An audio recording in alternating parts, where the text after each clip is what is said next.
తీసుకోనో car తీసుకోనో licence లేకుండా road మీదకి వెళ్ళడం అవసరమా? Say yes or no. I'm asking you only. నిజమా అబద్ధమా పిల్లలు చెప్పండి. అవసరం లేని విషయం కదా మనకి. భగవంతుడు ఇచ్చిన అవకాశాన్ని మనం వినియోగించుకోవాలా లేదా? మనకి ఎన్ని కళలు ఉన్నాయి. బాగా చదువుకోవాలి, మంచి ఉద్యోగం తెచ్చుకోవాలి, లేదా మంచి బిజినెస్ చేయాలి, ఎన్నెన్నో కళలు ఉన్నాయి. ఆ కళలన్నింటినీ రోడ్డు మీద పాతి పెట్టేద్దామా? నో.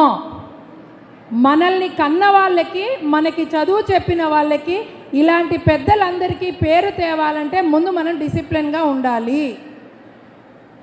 మీకు మీరే సెల్ఫ్ చెప్పుకోండి, నేను బండి తీయను అని మీకు మీరే ప్రామిస్ చేసుకోండి. మీతో మీరే కమిట్మెంట్ చేసుకోండి.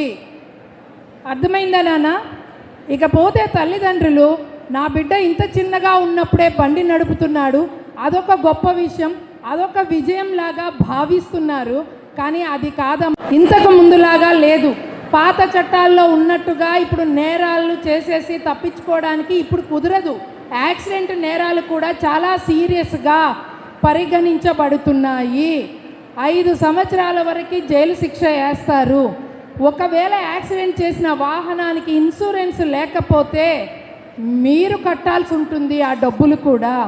అంటే ఒక తల్లిదండ్రులుగా ఆర్థికంగా మనం చితికిపోతాము.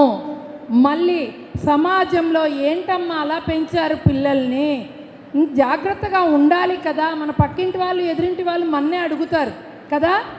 అలాంటి హ్యూమిలియేషన్కి మనం గురవుతాము. అవన్నీ తప్పించుకోవాలంటే మన బిడ్డల్ని మనం జాగ్రత్తగా ఉంచుకోవాలి అంటే లైసెన్స్ లేకుండా వాహనం ఇచ్చి రోడ్డు మీదకి పంపించొద్దు.